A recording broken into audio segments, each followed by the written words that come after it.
Hello guys! Welcome sa namang panibagong episode natin Spoiler Alert Review. At bago po ang lahat, huwag niyo po kalimutang Walang audio? What? Huwag niyo po kalimutang i-share ang ating video at i-like po ang Facebook page at Instagram, facebook.com/fpsmedia.ph at instagram.com/fpsmedia.ph. Meron po tayo sa pang Facebook page sa lumalabas ang Inuman Sessions at What's News sa facebook.com/fpsmedia NCA. At meron po tayong YouTube at Twitch channel, youtube.com/fpsmediaph at twitch.tv/fpsmediaph. Panoorin niyo naman po ang videos namin sa TikTok, tiktok.com/fpsmediaph. Panoorin. Lalo po kayo sa aming website sa www.fpsmediaph.com. Yan, nasa ating harap. Yun, so ngayong gabi at umaga, hapon, ano mga oras. Kasama po ulit natin si Kuya Gama para mag-usapan ang Miss Marvel. Gumagama. So ito yung live action version ng One Piece. So yun, Miss Marvel, marami hindi masyadong familiar dun sa character na to kasi hindi siya masyadong lumabas sa Philippine TV, di rin napapanood or wala siyang cartoons noong 90s, ganyan. Hindi siya narinig. Tsaka sa mga Marvel fans, katulad ko, walang alam sa Marvel. Nung gitna, base sa Captain Marvel to, inisip ko, yung Captain Marvel, original lalaki. Kaya nagulat ako sa technically, yung Captain Marvel, lalaki siya na character na ipinamana yung powers niya kay Carol Danvers. Doon sa original na lumang comics, black pa yung damit ni Miss Marvel. Yun nga lang, bigla siya nagiging kalaban, bigla siya nagiging nahihipnotize ng kalaban, mga ganyan. Parang gasgas na gasgas yung character. So, noong early 2010s, ang ginawa, ni-revamp yung character ni Carol Danvers na naging si Captain Marvel na. So, ang nangyari, nag-introduce sila ng bagong Miss Marvel na hiwalay na dun sa original na iteration ni Carol Danvers. Yung Miss Marvel, merong comics, wala? Meron. May talaga siya, hindi siya... ang suot niya nun parang bathing suit, tapos meron siyang mascara na black. Parang ganun yung dating niya. May nakita ako sa Twitter na may comics, hindi ko alam kung fan-made pa siya. Comics na magkasama silang dalawa ni Spider-Man, kumakain ng fries sa may Yes, kasi merong storyline na. Hindi yan fan-made, comics na yan. Meron din sa animated series ng Disney Plus yung Spider-Man na bago. Nung nilabas nitong 2016, 2017 na kasama doon sa cast si Miss Marvel. Si Miss Marvel na Kamala Khan. Same actress? Hindi, animated series niya Animated ba? Okay, hindi ko na Ay, nako. Okay, so continue. So, ang version ng Miss Marvel na tinatalakay natin, ito yung Pakistani version, yung Muslim na character na si Kamala Khan. Pero sa comics, Muslim talaga siya? Oo. Yung version na to, hindi yung lumang version Miss Marvel. Kasi yung lumang version ay ang kapangyarihan yung kay Carol, di ba? Tama ba? Parang. Diba? Pero, ngayon kasi OP na siya si Carol. Si Captain Marvel. So, ang dating dito, pinapanood natin siya parang alam niyo yung mga African American stories dati, yung mga in the hood, mga ganyan na storylines na parang ganoon yung treatment sa doon sa series. Pero ang mas maganda dito is nakita natin yung other side nung mga immigrants. And para sa atin, mga Pilipino, madaling makarelate, di ba? Pero dito, mas diverse na dito nung time na to. May mga Muslim na, meron ditong isang episode kung saan yung mga kabataan, parang iniisa-isa yung mga tropes ng mga, parang sa atin, yung mga Titos of Manila, mga yan. Meron din sila mga ganun, yung mga Illuminantes. Ito yung mga marites natin. So, meron isang grupo doon ng mga babaeng chichismisan. And katulad din sa atin, ang chismis doon ay lagana. Pag merong buti nga hindi na lumabas yung secret identity ni Kamala Khan. Then, syempre, yung mga old school na mga imam yan, tawag nila.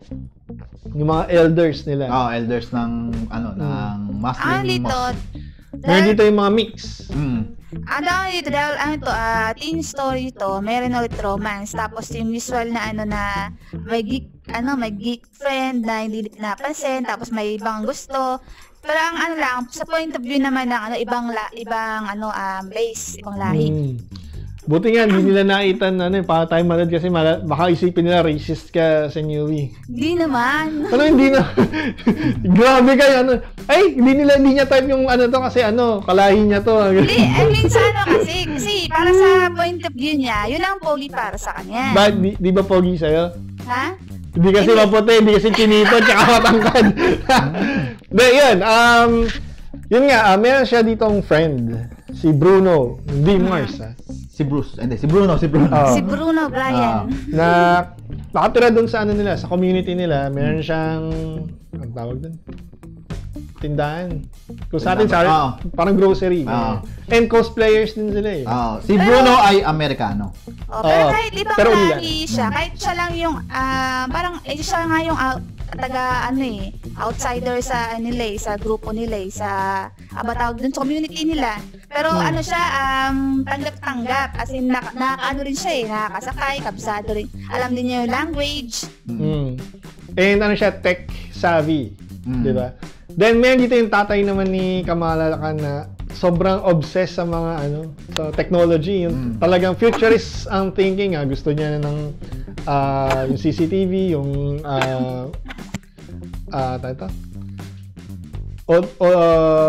audio transceiver. Hindi, yun?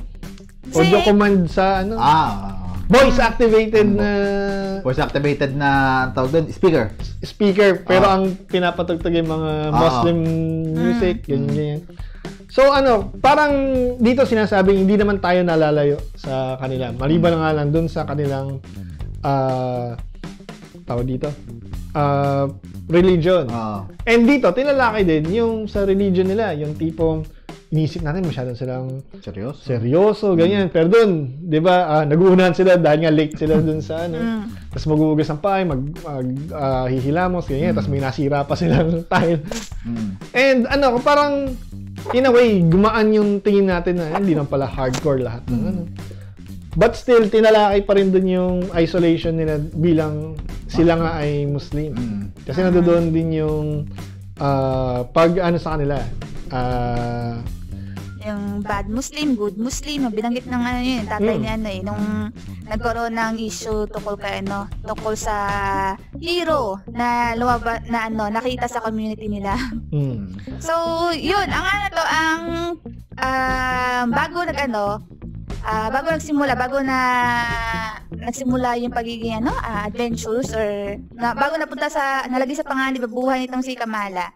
Kamala ba? Kamala. Ay may pupuntahan muna silang Avenger Con. First Avenger Con kasama si Bruno. Kaso ayaw payagan ni Ami. Ni nanay. Mama niya. Ami kasi tawag nila sa nanay. Ami at Abu. Tsaka Nani. Nani yung lola. Nani talaga nickname lang nila yung pala lola. Tapos ang anak Beta. Pagbata Beta. So parang dito medyo mahigpit yung magulang. Yes, lalo na yung nanay.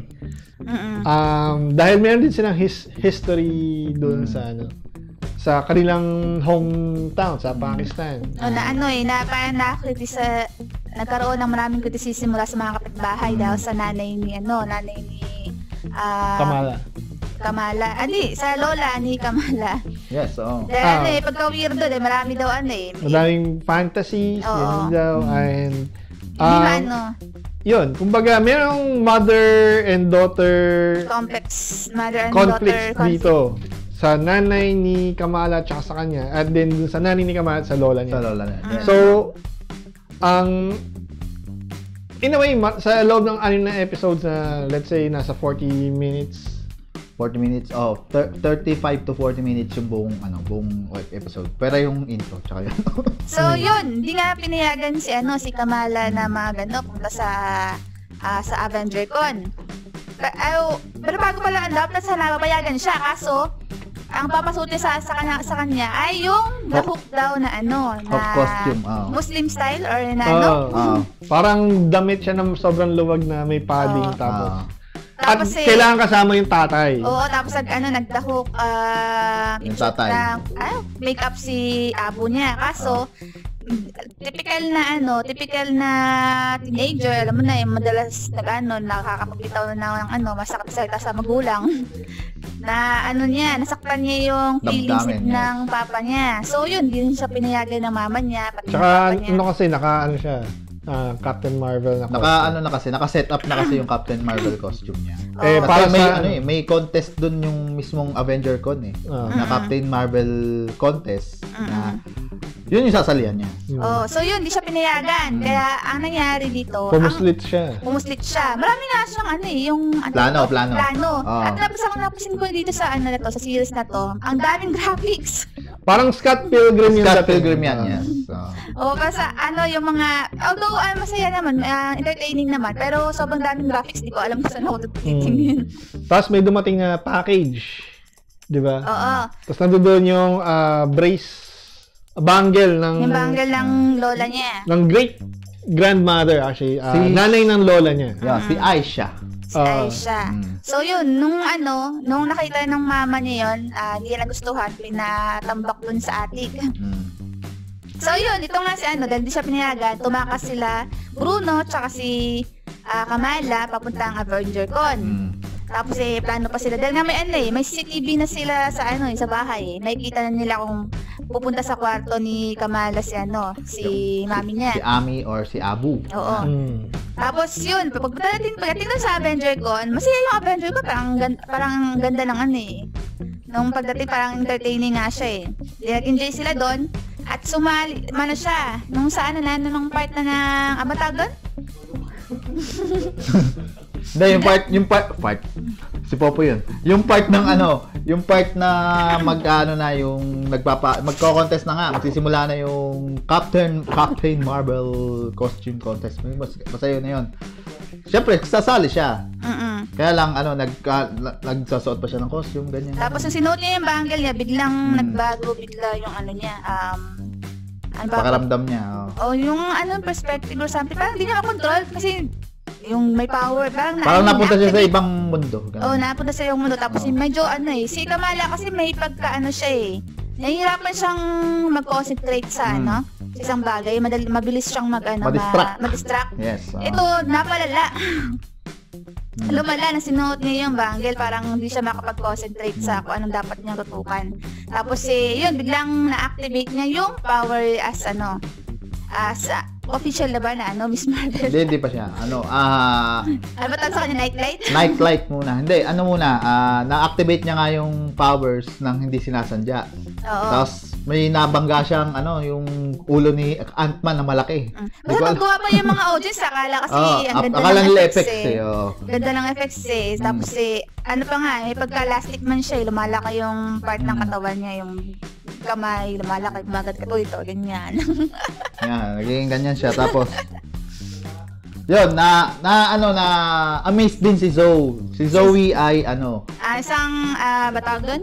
Isang typical na TikTok girl sa influencer, medyo may fan base. 1 million na followers. Dahil sinagip nga siya niya. Ang problema kasalanan din naman niya. Although nasaktan tong si Zoe. Pero binubuo kay Zoe napalo siya ng napakalaking hammer nito. Pero siguro gawa lang yung sa phone kasi di ka rin naman magsasabi ng gano'ng malaking mabigat na pero nagutang buhay pa siya. Pero siguro nga foam lang. At least wala siyang di siya nagtanim ng sama ng loob, parang pa rin siya. Mas nitutukan niya na sinagip yung buhay niya. So hindi to si Zoe, hindi siya yung typical na mga platonera na magiging kontrabida. Parang lang siya, parang Hinahate lang siya ng mga... Hindi kasi maarte siya, alam mo na, yung papansin. Pero hindi siya bully. Yun yung nagustuhan ko. Parang maganda, pero ano nga, parang elite din yung tingin niya sa sarili. Pero hindi nakita siya, natin na hindi siya hindi siya tawag ito? Hindi siya Islamophobic, wala siyang attention seeker lang. Pero hindi siya hindi siya masamang tao. Hindi siya judgmental. Yun. So yun yung first episode, di ba? Yes, pero ang layo niya dun sa original na run ng Miss Marvel. Kasi ang original na Miss Marvel na Kamala Khan version ay isa siyang Inhuman. Inhuman. Okay. Yes. At background story lang. Sa Inhuman kasi meron tinatawag na yung sphere kung saan kapag hindi ka Inhuman, pag na Taragen Crystal yata. Teragen? Alimutan ko na yung pronunciation eh. Pero kapag na-expose ka dun sa gas na yun, it's either mamamatay ka o magiging mutant ka. Parang mutant na may superpowers. Pero tawag doon, hindi mutant. Inhuman.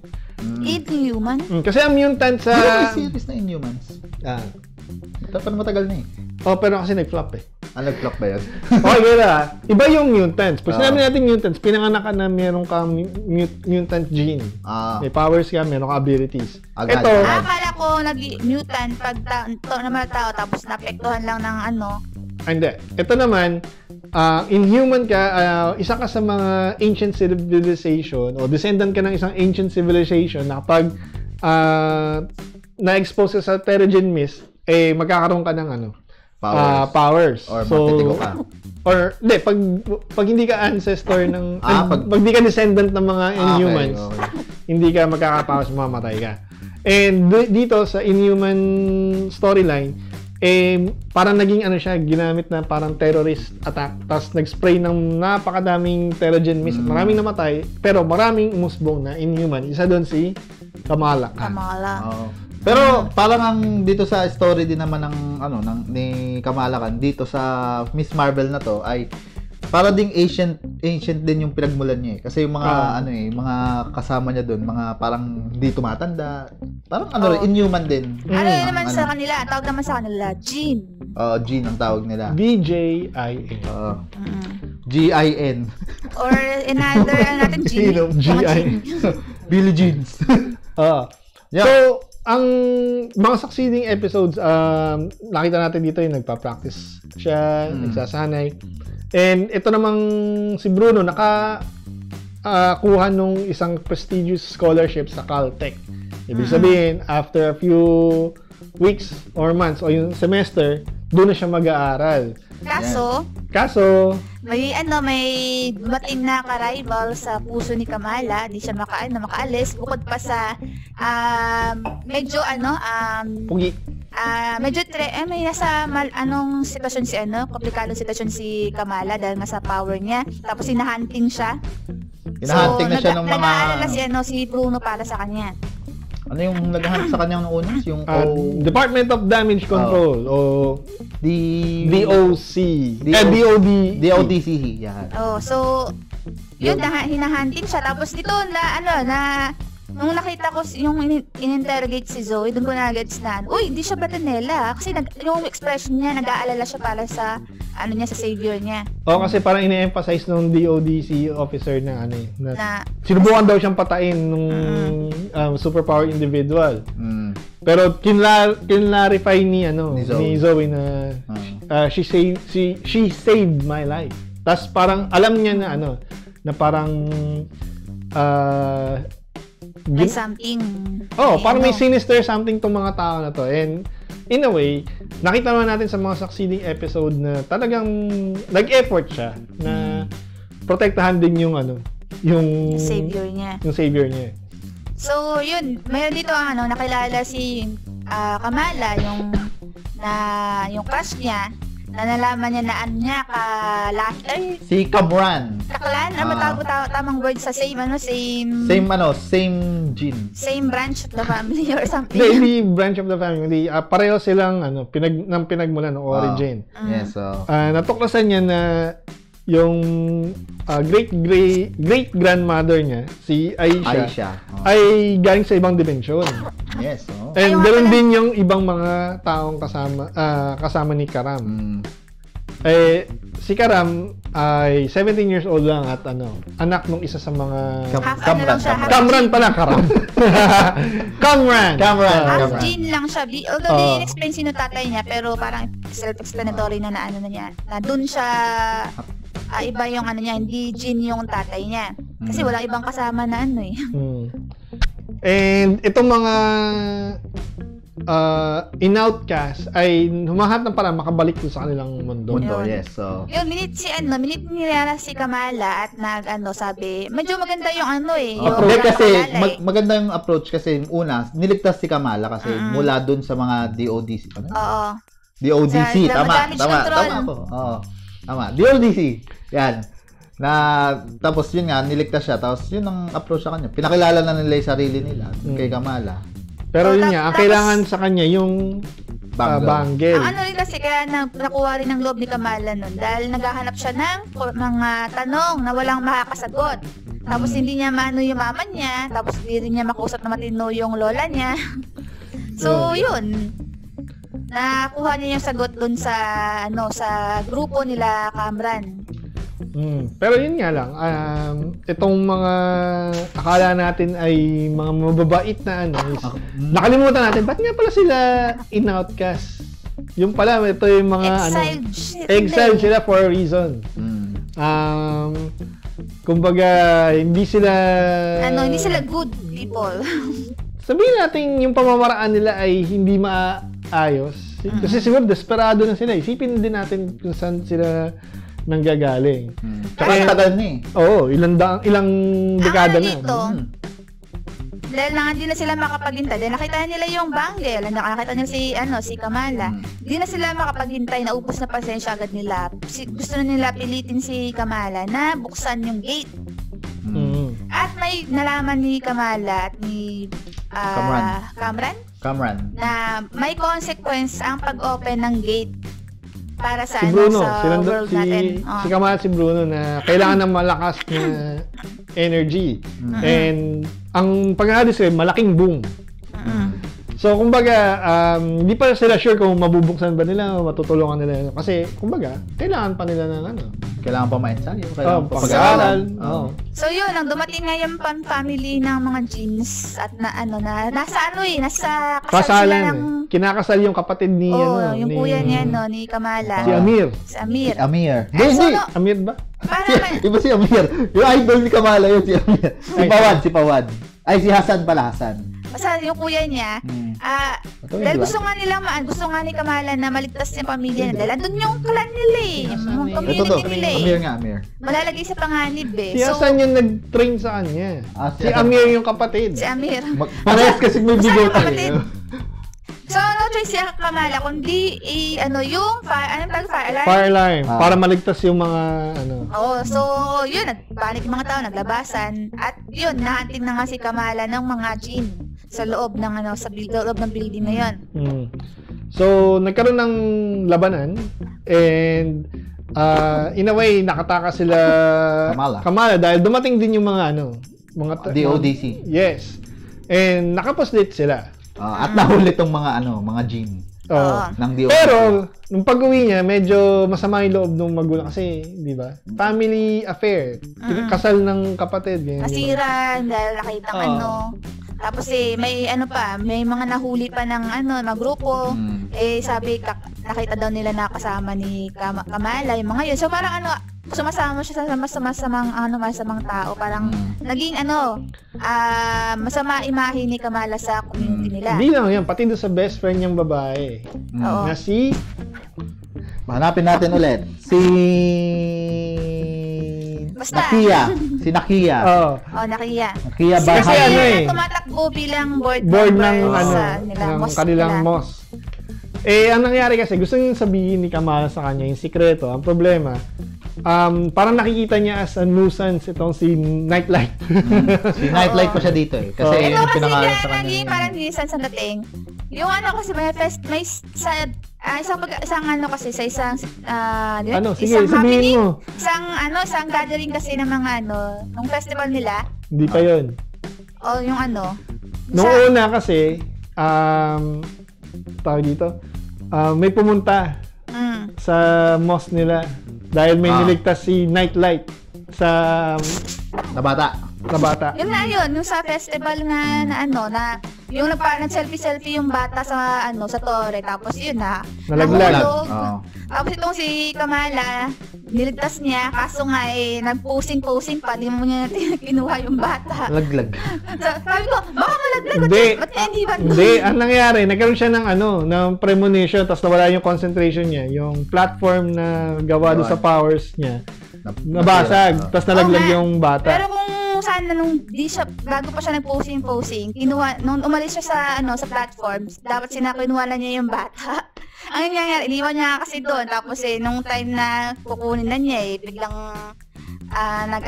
lumabas yung bad timing yung premonition. So, yun, imbis na maganda na yung dating ng mga maganda na yung impression ng mga tao sa kanya. Parang di niya ginagawa. Gawain mo rin naman. Ayaw mo na nagpa-posing sa ikaw numero 1 distracted. Gawin mo na yung yung pagligtas kasi mamaya ganun ka rin naman So, nangyari nun, yung bata, although hindi naman namatay yung bata, napilay yung bata dahil bumagsak pa rin sa sa ibabaw ng kotse. So, pero nakakatawa yung batang yung sa dulo. So, yun, nalaman ngayon ng damage control na nasa Muslim community si Kamala. So, hunting mode na sila ngayon. At pinuntahan sa mosque. Mosque dito sa Pilipinas, pero mosque ang English. So, yun. Dahil nga tumatakbo tong si Lakia, yun. Kala ko Yasmin ang Yes, kasi yung pangalan niya, Yasmin. Yung pangalan niya talaga, real name. Yun yung lumalabas agad dito sa aking research. Ayun. Na-target nga yung mosque. Tapos pagka sinabi niya kasi dun sa best friend niya, masisira nga yung So, feel ko maiipit din kasi. Dahil, di ba, as responsibility sa responsibility sa... nanalo na siya dito, di ba? Sa may nung naharang niya parang official na siya. Pero parang feel ko kasi may ipit dahil nga ang sabi niya ang gusto ng damage control surrender sa kanila yung si Night Girl? Nightlight. Ay, ba kasi Light Girl lang nung tawag nila nung Then Nightlight, ito, yung pagpapangalan sa kanya, binanggit lang din ng kung sino Binalita kasi ito sa binalita ba? Or si Zoe yun. Siya nagbigay ng name kasi tama. Tinatanong siya nung agent na kung kilala niya yung sinong superhero daw yun. Si Nightlight.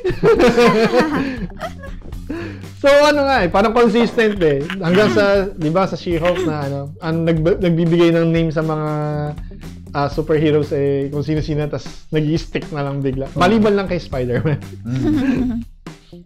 So, yun na nga na-hunting na hinahunting na si Kamala.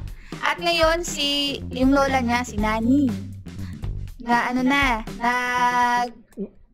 Naramdaman din yung premonition. Na yun. Kaya tinawagan siya na pumunta raw ng Pakistan.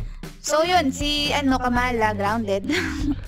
Pumunta sila. Pumunta sa Pakistan kasama yung mama niya. And dito natuklasan natin yung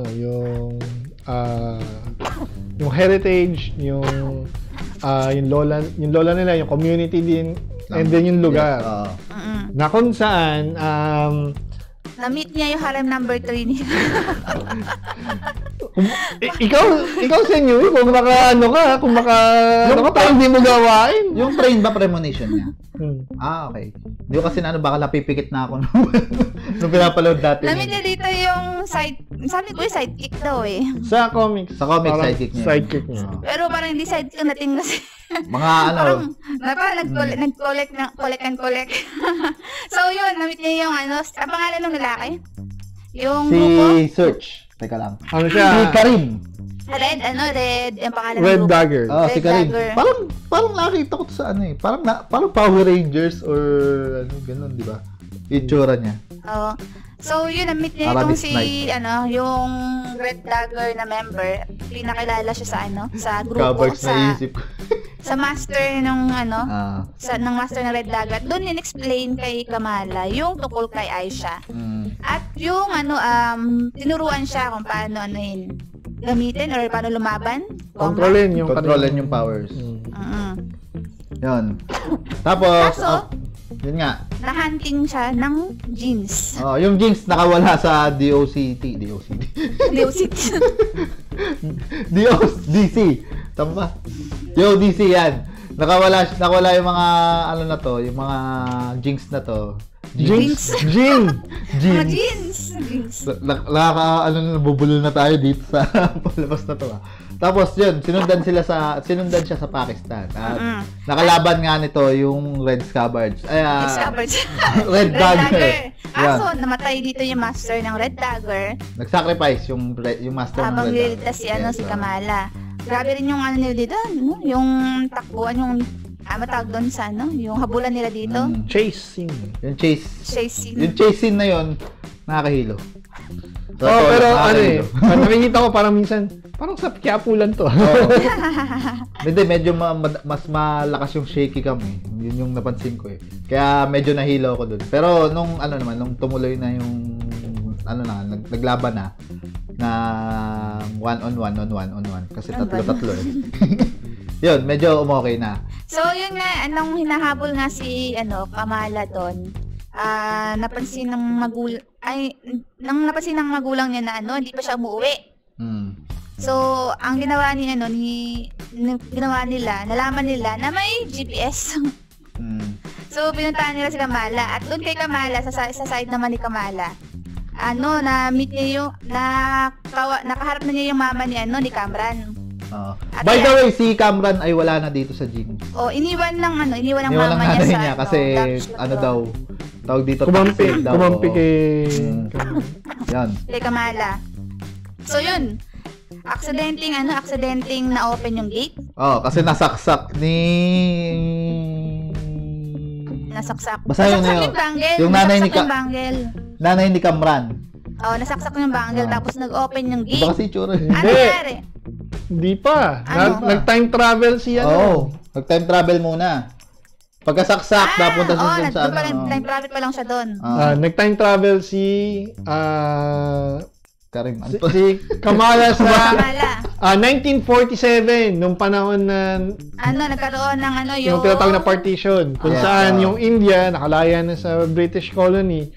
Ngayon, dahil Hinduism yung central na pero may mga Indian Muslim doon. So, nangyari, nagkaroon ng area doon sa colony na tinatawag ngayong Pakistan. Yes. Kaso, kailangan nilang magmadali kasi pina-persecute yung mga yung mga Muslim doon. So, magulo nung time na yan. Talagang as in yung pag-transfer nila sa tren. Apakagulo, apakaraming tao. Tapos nasa bubong pa yung iba. So yun, itong si Kamala napunta dun sa after nung niyang mapunta dun sa past, nagbago ng POV yung series. Napunta sa POV ni Aisha. Yung kasi tinalakay yung history. So, tanda natin, exile sila eh. Pero si Aisha, nagkaroon ng isang encounter dun sa, yung napakasama niya, yung lolo niya. Natuto siyang mag-adapt dun sa lugar. Kumbaga, may nauto yung pilay. Pilay yung lolo niya. Tapos, kumbaga, yun nga, hindi na inasam ni Aisha na maka-uwi. Dahil nasa kanya yung isang bangle eh. Kailangan daw kasi siya sa grupo ng mga jeans kasi kailangan nila 2 bangle para makauwi. Hindi na na-explain yun, no? Syempre, magkakaroon pa ng ibang series. Ano ka ba? Gusto mo matapos na yung buong inisip ko nga yung pangalawang bangle yun. Ang iniisip ni Senyuwi nun, yung pangalawang bangle, yung bangle din na yun, pero galing sa nakaraan. Kaso mangyari, pag pag di nakuha, walang bangle yung bata, mangyayari, wala yung mangyayari sa walang mapapasa mo. Oo. So, parang pinaspasan lang ng mabilis yung history ni Aisha, yung lolo nila. So, yun. Nung pupunta na ng train sila, sila Aisha, yung anak niya, si Nani, tsaka si yung asawa, na-meet ni Aisha yung si nanay ni Kamran. Tapos pinatakas niya yung mag-ama niya. Ang nangyari, sinaksak siya, pinatay siya ni nanay ni Kamran. Tapos nung madalas kasi kinukwento ng papa ni Kamala na nung bata pa daw yung lola niya, nawala siya daw sa papa niya. Tapos sinundan lang daw niya yung stars punta sa papa niya. Parang magic. Oo, parang magic. Yun ang pagkakakwento. Tapos nung napunta na doon si Kamala, nakita niya yung si Aisha, na-realize niya, malaharing battle style. Ako nagligtas. Siya pala yung nagpasunod doon kay Sana, yung lola niya. Expecto Patronum! Siya pala yung gumawa ng ligtas noon. So, hinanap niya si Nani, si lola niya. Tapos, tinulungan niya makabalik sa papa niya gamit yung powers niya. Kasi ang nagsamon pala sa kanya doon is si Aisha. Si Aisha. O yung the one you seek is the one seeking you.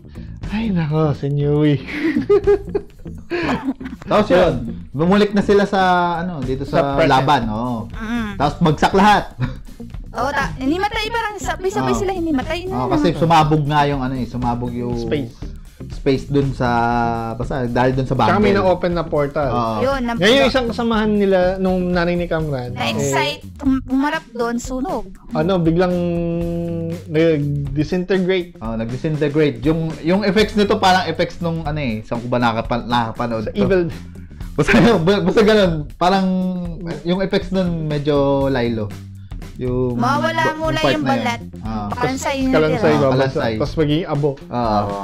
Ngayon, parang pinapaliwanag ni Kamala yung ano ba yung sasabihin ko? Pinapaliwanag ni Kamala dun sa nanay ni Kamran na hindi mag-work yung yung plano niya. Tapos isipin si Kamran. Ngayon, na-realize niya yung nanay ni Kamran na mali nga siya and kaya niyang isara yung portal kung isa-sacrifice niya yung buhay. Kasi nga, tawag dito, para maisara yung portal. Yes, So, nag-sacrifice si nanay ni Kamran and then, yun yung last na nabanggit yung pangalan ng anak niya. Tapos, ang nangyari nung namatay yung mama ni Kamran, na-transfer yung... Parang na-transfer ang power. Parang may na-transfer na power. Na-transfer yung gate.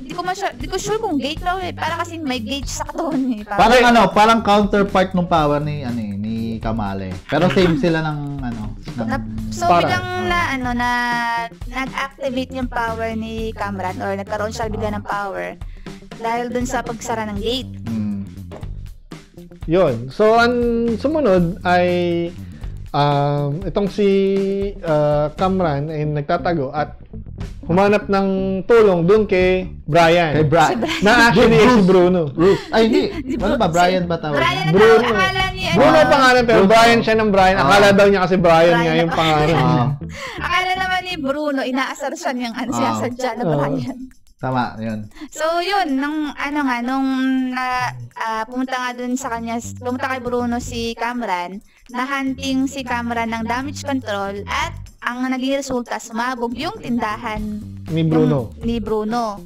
Tapos, missing na silang dalawa. So, doon naman sa Pakistan naman, na-witness ng mama ni Kamala yung gate, yung pagsara ng gate. At so, yung powers ni Kamala. Doon na naniwala na, superhero ang anak ko. Na may magic. At totoo yung sinasabi o yung mga fantasies daw nung lola. Mama niya. Anong lola niya? Kasi nakuha doon yung picture nung 19... Kasi parang pinipilit na ipinta ni nung lola nila yung mukha ng nanay at tatay. Pero syempre, through memory na lang, batang-bata pa siya na. Nabigay niya yung picture. So, kumbaga, nagkaroon siya ng closure kung sino talaga yung niya, yung mga magulang niya. Tsaka naging ulit, naging maayos yung relationship ng lola niya at saka mama niya dahil doon. So yun, bumalik na sila sa sa US. New Jersey. Sa New Jersey ulit para harapin. Pero hindi sumama yung lola, di ba? Si nanay. Oo, hindi na. Bumalik na sila doon, tapos nung i-explain na ni Kamala yung real identity niya sa pamilya niya. Naichismis na yung Marites na yung typical sa pamilya. Illuminati. Typical sa pamilya na, sabi ko sa iyo, sikreto lang natin na, tapos sinabi rin ng anak sa asawa, alam na buong pamilya. So, kasi nga, pag nag-uusap sa telepono, naka-speaker. So, yun. And dito, noon lang nila nalaman na may nangyari doon sa tindahan ni Bruno. So, ang dyan, dahil hinahantin na sila, hinahantin si Bruno tsaka si Cameron. Nagtago sila sa mosque sa tulong ni Nakia. Ano ba? Nalilito na ako sa mga pangalan. So, pinuntahan sila doon nung mga taga-damage control. Yes, And hinahanap doon sa mosque. So, ang ginawa naman nila, tinago nila at pinatakas. And doon na sila nakita nung ni Kamala na suot na yung bagong superhero costume na tinahin nung nanay. Na may parang lightning na gano'n. Pero sulat yun eh. Parang name ba yun? Meron kasing kwenta si Kamala na yung written name niya. Kaso nung nasira yun dahil dun sa explosion dun sa Pakistan. Parang lightning bolt na lang yung natira yung parang lightning bolt. Parang yung yung part ng name niya o initial ng name niya, yun yung natira. Yun. Tapos yun yung ginawang costume nung nanay niya. So yun, nag-meet sila sa eskwelahan.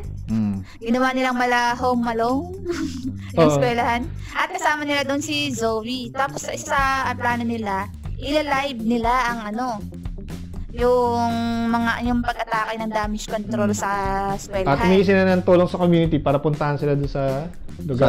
Doon sa eskwelahan. At ayaw ng pinaka-head ng damage control na i-pursue yung kasi nasa eskwelahan eh. Nasa eskwelahan, mga bata yun. Tsaka bad press. Bad press yun.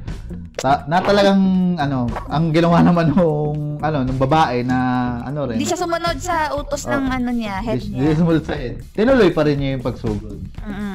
So yun, naging medyo simple lang yung paglaban nila ng mga bata parang sa damage control. Ang tawag doon yung Home Alone. Yan. Parang pero naging siguro Home dahil Alone. sa ang kasi sa kanila, ang directive kasi sa damage control, bawal patayin. So kailangan buhay. So hindi sila pwede maging masyado agresibo sa mga bata.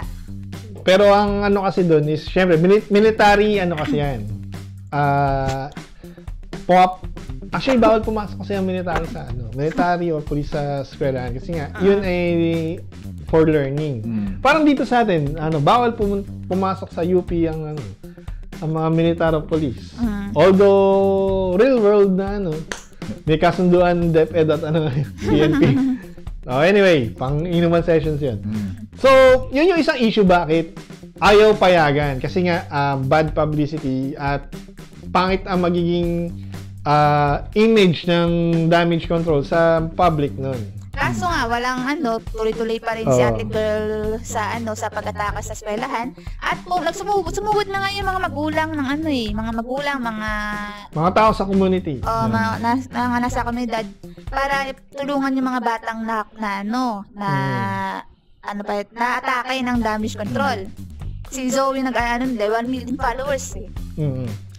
So, yun. Sige, tuloy mo. So, yun nga, itong si Cameron, habang hinahabol sila ng damage control sa loob ng eskwelahan, nalaman niya na namatay yung mama niya. Na ayaw nga ipaalam ni Kamala. Ni Bruno at Kamala dahil nga ma-agitate siya. Baka magwala siya, mag-rage siya, ayun. So, nagwala nga si Cameron. Ang nangyari nito, gusto pumatay ni Cameron, gusto maghiganti ni Cameron, tapos pinipigilan siya ni Kamala na makapanakit ng tao. Kasi pag once na makapanakit, na magagawa ng hindi na maipoprotektahan eh. At saka parang ang nangyari nga, sila, parang pinursu sila kasi nung damage control. So, Well, kasi dumukot na ng tunay na baril yung damage control eh. Yung babae, yung babae, di ba? Bumaril na talaga siya ng totoong baril. Yung gamit nilang baril doon ay parang Sonic Blast. Sonic Blast lang na hindi naman nakakatumba pero hindi naman siguro nakakamatay. Pero malakas din yung impact. Pero technically, science sa Mythbusters, kapag ang isang shockwave ay kaya kang itilapon ng at least 1 foot from your current distance, patay ka na nun. So, sobrang lakas kasi nun. Dito lumilipad yun. Lumilipad sila. Yung mga sasakyan, yung mga tao. So, medyo... So, yun na, nung nagwawala si Cameron dun sa lumabas na sila ng eskwelahan, nagwala na, gusto nang magiganti ni Cameron sa sa mundo. Pinipigilan siya ni Kamala. Tapos, itong si yung damage control, yung sobrang malaking machine na yung ginamit nila, di ba? Para pinoprotektahan ni Kamala si Malalastic Man style. Shockwave din yun, malaking shockwave na Ang naiisip ko doon yung ginamit kay Hawk na shockwave. Pero iba yung kay Hawk. Kasi parang sonic wave yun na napaulit-ulit yung bubuga sa kanya. Ginagawa nila yun sa harap ng maraming tao. Nag-aalala na yung mga tao, nagsigawan na yung mga tao na wag atakayin yung mga bata. Tapos tuloy-tuloy pa rin sila. So yun nung naano na ni Kamala. Parang nangyari doon? Nagkaano siya? Parang sumabog ba yung power? Parang... Si Cameron parang, yun nga, bumuga. Nilabas niya yung powers niya, tapos parang yung mga powers niya, wala nang pinipili kung mga tao, kung anong form yung lumalabas. So parang may mga spikes. So ito naman si Kamala ginawa, kinoveran niya ng dome yung silang dalawa ni Tapos pinatakas niya si Cameron sa underground. Kinausap niya muna, sinabi niya na nag-sacrifice yung nanay niya para sa kanya. Ganon. Tapos pinatakas na niya, naintindihan na ni Cameron. At ang plano kasi nun, kailangan makapunta siya sa docks kasi patatakasin siya through dun sa kaibigan nila sa Pakistan na si Red Dagger. Si Red Dagger. Si Karim ba? So yun nga si Karim. Na wala na yung dome, nagtakbuhan yung mga tao. Mga tao para protektahan siya. Tapos itong yung sa damage control at tatawagan ng head niya at galit na galit, you're fired. Ang dating. Napakalaking iskandalo kasi yung nangyari. Kasi parang mga military men na tinutugis tong mga teenagers, estudyante, tapos yun nga, nagpapatok pa sila at nakunan niya kasi ng ng mga videos, binibidyoan siya So, mapapansin mo dito, parang yung dito sa atin kapag mayroong mga police brutality, may video agad Kasi nung pinalibutan si Kamala ng mga tao, may hawak na cellphone, tapos naka-video yung mga tao.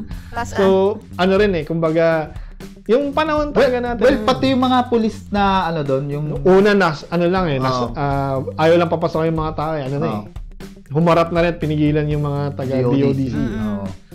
So saan maganda yung yun na parang community mismo rin sa magpo-protect sa sarili nila So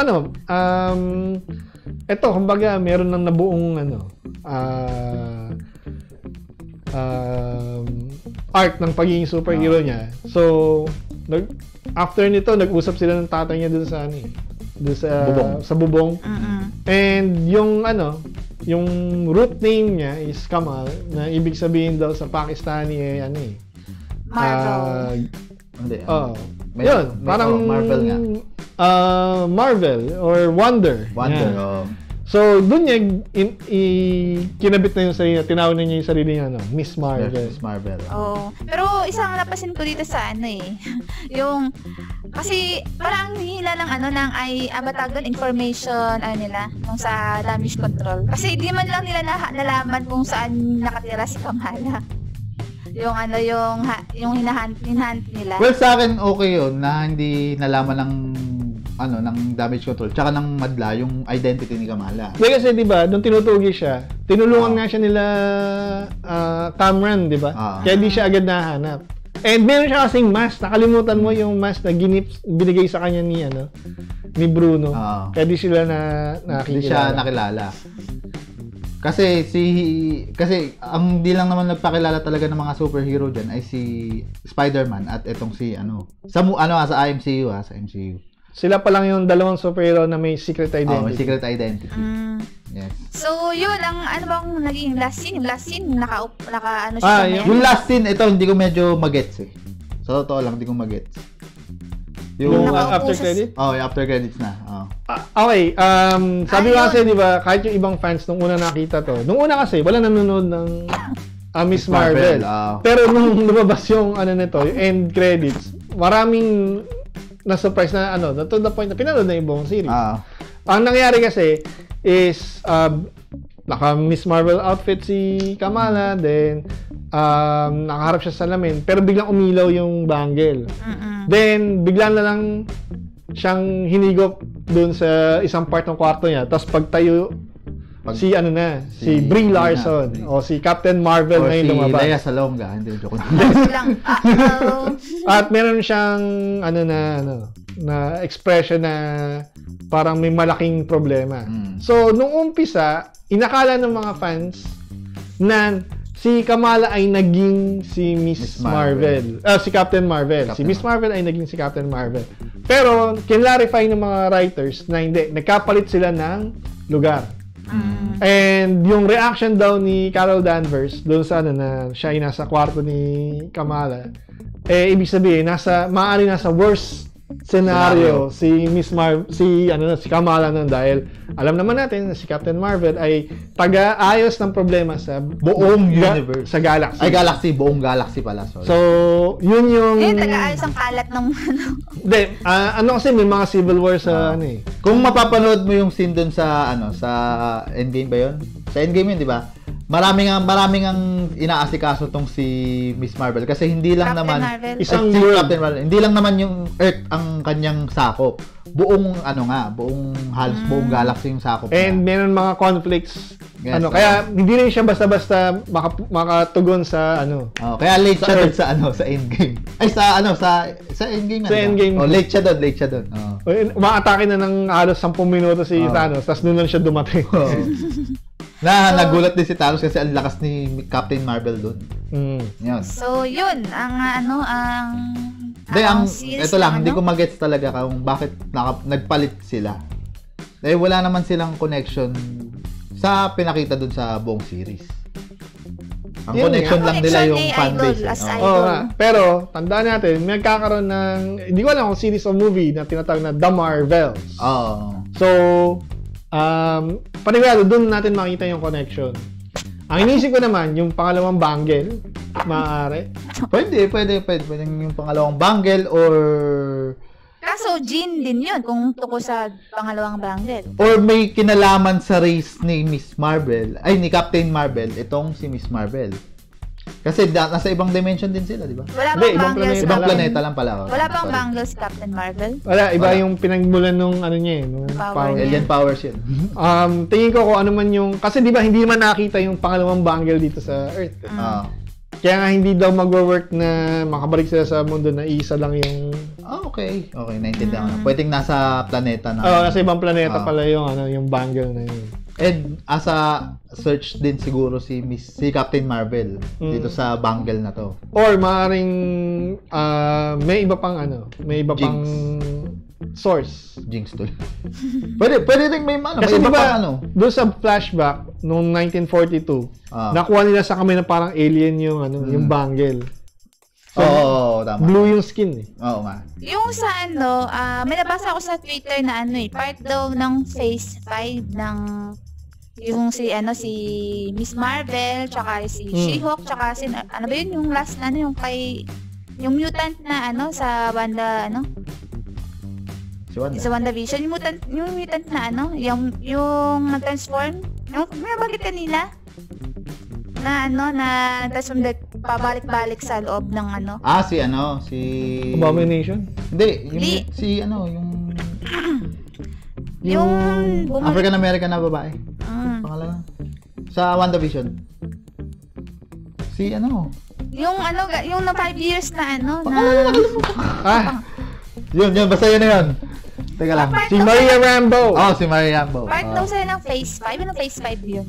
Ngayon kasi patapos na tayo sa phase 4 ng Ano, by generation ba yun na mga phase? Noong unang phase kasi, ang lumabas is Iron Man 2, Hulk, Captain America, Thor. Tapos Avengers. Tapos, pagkatapos ng Avengers, yung phase 2, Iron Man 3, Thor 2, Civil War. Hindi pa pala. Civil War. Kasama doon sa phase 2. Yung mga movie, yung pagkakasunod ng mga movie.